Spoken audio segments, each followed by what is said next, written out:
Good morning, everybody, and apologies for the late start this morning. We are in school holidays, and so things did not go according to plan.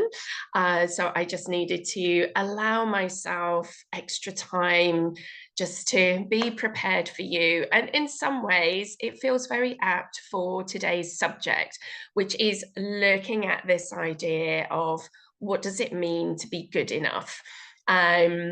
And so in the moment of everything going wrong this morning and feeling super stressed, there was a part of me that thought, maybe I shouldn't do my talk this morning. I'm not in the right frame of mind and it won't be good enough.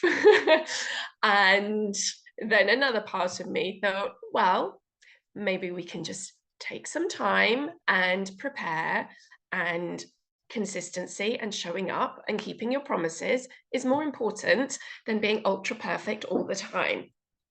And so this is something that I felt was really important to discuss, because it's such a common experience, I think, particularly when we're self-employed and we are every department, and we don't necessarily have, like, in the room with us colleagues or a boss or a line manager or a supervisor or other people around, that when we have these little wobbles, that we don't always have somebody to say, hey, no, that's fine, you know, that's good enough, let's move on to the next thing.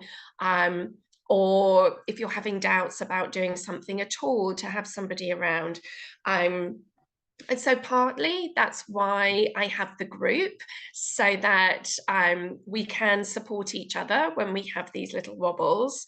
But certainly in my own experience and in talking to other teachers, and maybe it affects us more as women as well, that there's a lot of variations on something not being quite enough, you know, and you can fill in the adjective. It could be, you know, we're not experienced enough to be able to offer a certain thing. We're not knowledgeable enough, talented enough, you know, successful enough, efficient enough, organized enough, you know, zen enough. You know, it's the amount of people who, as students, will say to me, it's like, oh, you must never get stressed. It's like, no, I do. Because we're still human. We have all the experiences, but hopefully we also have the skills that we can help ourselves when those things come along. You know, it might be that we feel, you know, that our work isn't quite enough. It might be a sense that, you know, in things that we put out into the world, that, you know, the graphics aren't good enough, or it's not perfectly worded enough, or it's somehow not professional enough, or it doesn't have the slick kind of functionality. And so these are reasons why we can't do something, or it's not ready yet. And really the issue with all of this is, like, if we start to believe those thoughts and feelings when they come up, these are the things that will eat your time, your creativity, and be a real obstacle in you actually getting stuff done. And so we can get stuck in places and not be able to move on and actually, you know, chase our dreams and fulfill our goals. You know, there may be something around, you know, feeling like we don't have the thing, whatever the things are, that they're not enough yet. So that means that we're not ready to try a new class, or run a retreat or a workshop, or like go up the next level wherever it is in your business or in your teaching. And so it really plays into our self-confidence and our self-belief. So it can be on big things that it can really stop us moving forward, but also it can be on the small everyday things. And I mean, I've noticed this in all areas for me, and it's something that I've been working on. But in terms of efficiency and time management, I know I have a real perfectionist streak. And I would spend days writing newsletters, because I was tweaking and tweaking, and it wasn't quite perfect yet. It wasn't ready yet. It wasn't good enough yet. Um, and although we do want to have quality control in the things that we do want it to be good enough. But good enough is good enough.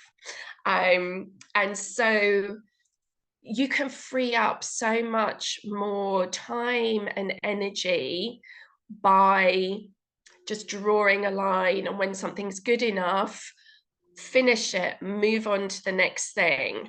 And what we can tend to have is lots of unfinished things on the go. You know, we got several pots on the hob, and we're not taking any of them off because we feel like, oh, it just needs that little bit thing. It's not quite ready yet. I'm not ready to publish it yet. You know, I'm not ready to send it yet. And then what I noticed for me, where it sort of became almost a sabotaging behavior, is that actually miss deadlines, and not following up in time with people for it to make a difference. Being whatever these things are, whether it's just a check-in call after an event, whether it's sending people some information or a home practice thing, that it would take me so long, and I didn't want to send it because I felt it wasn't good enough, and that I'd be really judged on it, and I didn't want to look really unprofessional. And it's like, oh no, I can't send them that. It has to be really, really, really amazing and blow their socks off. Otherwise, I'm going to look like I'm not professional enough. And over time, you just start to realize actually people just want the information, or they, a very rudimentary little lesson plan for them to do at home is, and getting it kind of early and on time when they're in that groove is so much more effective than spending, weeks going back and tweaking it and trying to find really beautiful graphics and laying it out in a really amazing way, or trying to get some interactive document. I mean, you could spend forever doing these things. And so we actually miss out on opportunities in this pursuit of making sure everything has to be good enough before it's allowed to go out into the world, or that we have to somehow be beyond all criticism to be able to show up in the world and teach what we teach.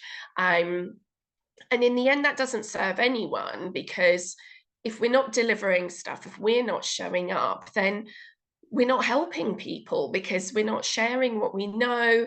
We're not actually being there for people because we're too busy backstage kind of rehearsing, trying to get good enough before we dare set foot in public. And this can stop us trying new things, that we might be very comfortable in the stuff that we teach and that we know very well. But to maybe try doing something in a new way. So it might be using new technology, or it might be stepping out into a different format. And you might have always thought, oh, I would really love to do a one-day retreat in a beautiful venue. And then you could spend forever in the preparation stage trying to make it perfect enough, or feel that you're knowledgeable enough or experienced enough, and all of these things. And I see people sometimes who are already very well qualified as yoga teachers, who still feel like, oh, I can't do this thing until I have this next training. And then they do the next training, and then they find that there's something else that they need to do a training in before they're ready. And actually working on the readiness at some point is the more important thing. So yes, of course, we need that quality control. We need to make sure that we have enough training to do what we say we're going to do. But so much of the growth and development and experience only comes when you're actually doing something. And the more you do stuff, the better you get at it. So yes, of course, as long as you're actually qualified and you have insurance and you're a real yoga teacher, then we can do things. Um, so I guess there's a question then, is like, how do you know when something's good enough? Um, and so what I like to think about is it really depends on what the thing is and what the quality level is. And certainly when it came to any kind of written work, I realized after a while that I was holding myself to such a ridiculous standard that things like social media posts were taking forever because I was writing them to the same standard as I would say if I was writing an academic essay. And actually, it's not the same thing. So we need to think about what is the purpose of the thing that you're trying to create. And so therefore, what is the level that it needs to be and what is the functionality it needs to be? So when we think about writing, for example, social media posts, they come, they go, people read them quickly. They might grab a small piece of information that they'll follow up on. There might be a link that they'll follow up on, but no one is going to judge you on that in the same way you would for some academic publication. So it doesn't need to be the same level. So, what's good enough for a social media post is very different to what's good enough for, let's say you wanted to actually write a book to be published. Those are things that people would have on their bookshelves and they might read and reread and reference and go back to. It's under a lot more scrutiny and it serves a very different function to maybe, the 2 or 3 times a week where you just want to put out a little useful bit of information, something that's a little bit inspirational. No one's even going to judge you maybe on a little typo or the grammar being slightly off, and your graphics don't have to be super amazing. So it's looking at what those things are. And the same then, say, with a newsletter, what's the purpose of it? And therefore, what are the standards that you need? And what you might be doing is actually, and I think I was guilty of, was maybe writing too much in a newsletter. Like people don't have the time and energy to read a long, effectively a long article. So they might just want short sections and they look at the bit that is interesting for them. So it's really looking at what is the purpose of the thing you're trying to create and does it fulfill that purpose? And if it does, it's done, it's good enough, send it, move on. Because you can spend forever tweaking and tweaking, getting the wording right. And this is the thing, is like these things that are kind of disposable sorts of materials that we send out, they don't have to be sort of written in some high literary style with beautiful poetic prose. If that comes naturally to you and you like it, then there's nothing wrong with doing that. But if this is taking you days and days and days to go back and rewrite and tweak, and then actually you might miss the purpose, which is you want to send a newsletter, say, once a fortnight, and you want it short, snappy, and so that you remind people that you're there, that it gives them a link to click on about things that you're offering or something interesting that you might want to share with them, like a book recommendation. These things can become much more efficient for you, so you don't have to agonize so much. And then the other thing I see some people can spend forever on is their website. And they go, oh, but it can't go live yet because it's not good enough yet. And actually, a lot of things you can keep in progress. Like they don't have to be finished to be public. we can publish these things, and then later, if you want to go back and update, tweak, improve, these things can be a work in progress. And this can also be true of classes, workshops, events, that it's, in a way, you never reach the finished product.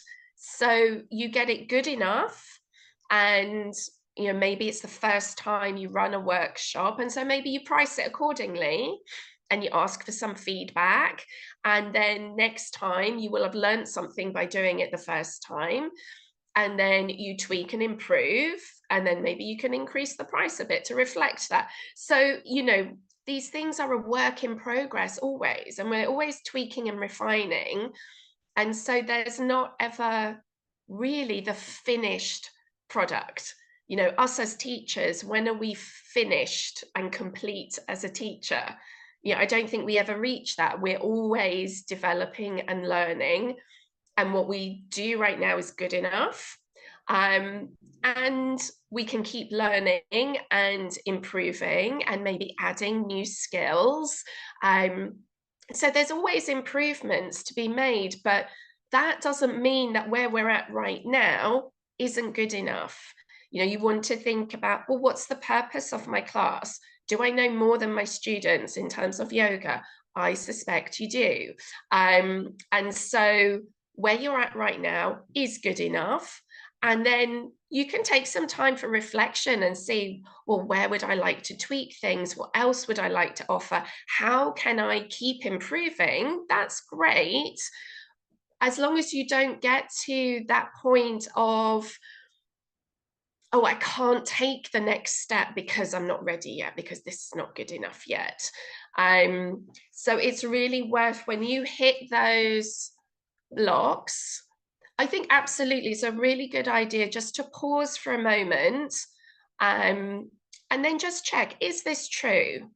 And it might be sometimes that you say, well, actually, I'm already completely full in my diary. I know I don't have the capacity right now, but I can make some space in 6 months' time and I'll do it then.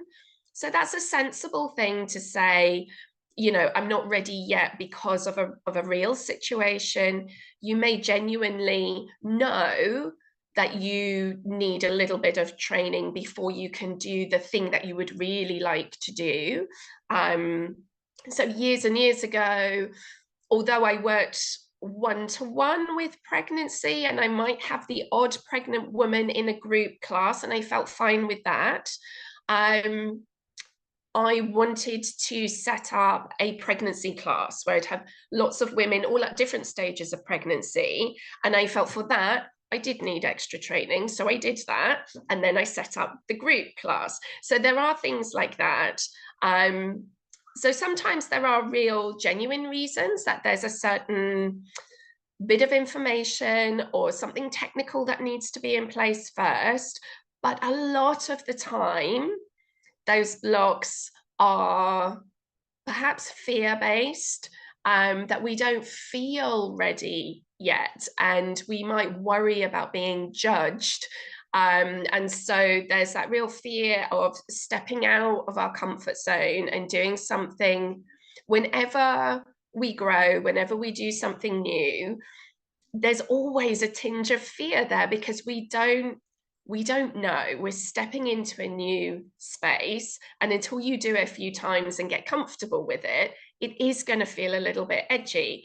So it's taking that step. So if you've taken a pause and you've checked out all the practical things of, like, actually, there's no reason why I can't do this other than how I'm feeling, then that's when actually we need to take a little leap of faith and act anyway, and maybe actually take the time to do our own practices to deal with some of the fears that we have, rather than kind of allowing those blocks or those subconscious excuses to kind of keep us in a bit more of a comfortable place, to actually take those next steps and allow our business to grow and develop a little bit more.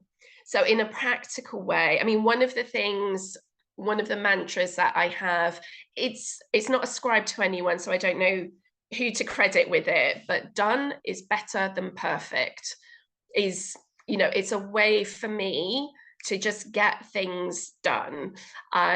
So when I'm writing a blog post, when I'm doing a newsletter, I give myself a deadline, and I even schedule it in my diary. And it's like, okay, you've got 90 minutes, write the newsletter, and it has to be done. And there's a part of me that goes, oh, I'm not quite happy. I'd like to tweak it, improve it, do it a bit better. But actually, it just needs to go out on time. It's good enough. Let's move on to the next thing, because there are other things that need doing as well. And I know in the past that I've ended up spending so much time on one thing that I don't get round to the other thing at all. And then I realize, like, it's been 6 months and I haven't done a blog post, and my plan was to do one every month. So we can end up sabotaging ourselves a bit, or feeling overwhelmed. It's like, oh, I've got too much to do. I can't keep up with it all. And sometimes that does mean we should be maybe cutting a few things out, like maybe we are trying to do too many things. But sometimes it's around this sort of perfectionism and procrastination, that everything takes so long to do that it feels like we've got more work than we can manage. So again, rather than spending hours agonizing over a social media post, is, just get something out there quickly, just one small thing. It doesn't have to be an essay, just one small piece of information that might be useful for somebody. Reuse your content a lot. I think this is something that took me a while to feel comfortable with, because it felt like cheating, almost like self-plagiarization, if that makes sense. I sort of had this idea that every piece of content had to be new and inspiring and referenced and deep and all of these things. And I was just making a mountain for myself. And actually, people, this is the thing about what is it for? And so for some things, people are going to read quickly. They're going to have a quick skim through, move on, like they're scrolling a lot of the time. So, and it takes, I can't remember how many times, but when we're learning something new, we have to reread. There's that whole thing around education, isn't there? It's the repetition that really gets it in your brain for it to land. So actually reusing your content is helping people. If you put out like this really amazing piece of information once 3 years ago, they're probably not going to remember. So, it's this whole thing of, yeah, it's totally good enough to save all your social media content, in a file somewhere, and just reuse it. Look at what you posted last year, because people won't remember. And if it's useful then, it will more than likely be useful now. So repost stuff. And it's this thing of making things a little bit easier for yourself, freeing up some time and energy, so that the things that either just for your own lifestyle, so you have more time and energy to have, fun doing the things that you like doing, but it could also create a little bit of space for you to maybe move on to the next step of something that you would like to do. You may have in mind a bigger project that you would like to do. You might want to open your own studio. Like I said, you might want to run an overseas retreat. You might want to write a book. Like, there might be these big projects, and you look at your life and go, I just don't have space for that. And so if we can look at maybe some of these other things that we're doing, we potentially can create space by cutting down the time we spend on things that don't need to have so much time spent on them. And also, I think with all of our, all of these things are forms of marketing. The social medias, the newsletters, the blog posts. You might want to do some research. There might be all kinds of things, but in terms of our marketing, we do want to be consistent. So if you're at a place where you feel like you haven't got consistent attendance in your classes, it might also be worth looking at how consistent are you in your marketing. And so, I mean, and this was what I got wrong for ages, feeling like the content had to be super amazing to entice people to come. And actually, what it needed to be was consistent to remind people to come. So, if people have already seen you on a one-to-one, or they've come to your classes before, they've already taken that huge hurdle in trusting you, liking you, trying something out. But people's lives are busy, so it's way more important to be in regular contact, just put regular stuff out. And like I say, reuse stuff that you've used before. It's just this little reminder, keeping it short and sweet for people to make it easy for them. And it's the consistency that has more impact, rather than this very, highbrow content, if that makes sense. So it's all of these things together can just help us keep that momentum, and not just getting to these little cul-de-sacs where we reach a block and go, oh, I can't get past that, I'll just go another direction, and then never really sort of pursuing a whole avenue that could open up so many other opportunities for you. And I had in my notes here, like, when we hear these voices that say, oh, you can't do that, it's not good enough, you're not ready yet, you're not experienced enough, all of those things, that is, something is not enough.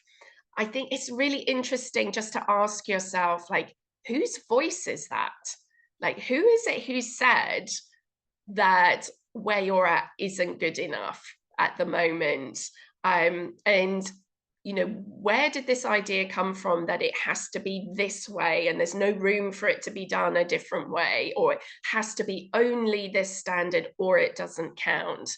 I think that's always a really interesting thing to reflect on as well, is like, because we do subconsciously pick up these beliefs and ideas through our life, and often it's unconscious. We don't consciously go, oh yeah, that's a really good idea to sabotage myself, I'm going to take on that belief. Like, we never do that. But somehow these things sort of filter in, either from the culture that we're in or influential people around us, and we somehow get these ideas that it has to be like this, or it's cheating, or it doesn't count, or it's not good enough. So it's really helpful just to take a little bit of time when you get those thoughts come in and going, okay, where's this come from? Is it true? And what can I do to get past that?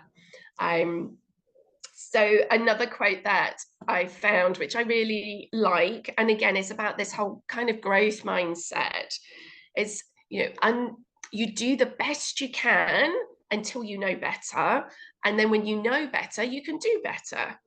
So, we always do the best we can with what we know and where we're at. And as we continue doing and learning and practicing, we learn more, we gain from experience, and then we can improve. I think the idea that somehow we need to be perfect first and then do is really misguided. And I think that was a place that I got stuck in the past, of feeling like, oh, well, I can't do this thing yet because I'm not good enough at it yet. But actually, you only get good at doing something by doing it. And it's interesting that the Olympics are on at the moment, which I've been enjoying watching parts of, and talking to my daughter about it as well. And of course, all of these Olympic athletes, they didn't get that good straight away. It wasn't that age 7 they were already that good, and so it was clear that that was their path. You know, maybe there was an interest or a passion for something, and you keep practicing and practicing and practicing and start going to competitions. And you know, you can't become sort of the best in the world first and then enter a competition. You know, it's all part of the process. And so, you know, there's this whole thing of just getting out of your own way, like not putting up unnecessary obstacles for you to keep growing, developing, and moving forward. So, you know, whatever little snappy phrase works for you that you can use as an affirmation. And you know, I really like writing things as well, so I have the odd post-it note around where I generally have my workspace. You know, done is better than perfect is definitely one of mine, and good enough is good enough. You know, it's a good reminder that of course you can always improve, but sometimes there's a deadline, and say, this is good enough, let's do it. And then you can tweak and refine the next time. But in the same way that if we have a class scheduled to teach, you know, whether or not we feel our lesson plan is perfect, you know, if the time is coming, then, you know, do we not show up? Like, that's way less professional to not teach the class because we don't think our lesson plan is perfect enough than to show up to the class and see what we find, use the plan we've got, maybe adapt it on the fly because people bring different things in that day and maybe injuries. And then maybe we can apply this to other areas in our life and other areas in our business. That, yeah, done is better than perfect. That as long as we keep showing up, that we're consistent, that we've got the basics covered, you know, we're good people, we're professional, we're good enough. So I hope that's given you a little bit of a lift and maybe a little bit of inspiration to help you get through some of, you know, the admin side or marketing side of things that we might not be in love with, and just feel like this can be easy, it can be quick, easy, move on to the next thing, free up some time maybe to, you know, read a really inspirational yoga book and enjoy the lovely weather that we've got right now. So if there's been any little aha moments or insights for you today, I always love to hear what's landed or what your takeaways are. So you can always write that in the comments below. And just to say that next week I'm away because I'm actually taking some time off, taking my own advice. So I will be back in 2 weeks. So have a great rest of your week, and I will see you soon. Take care.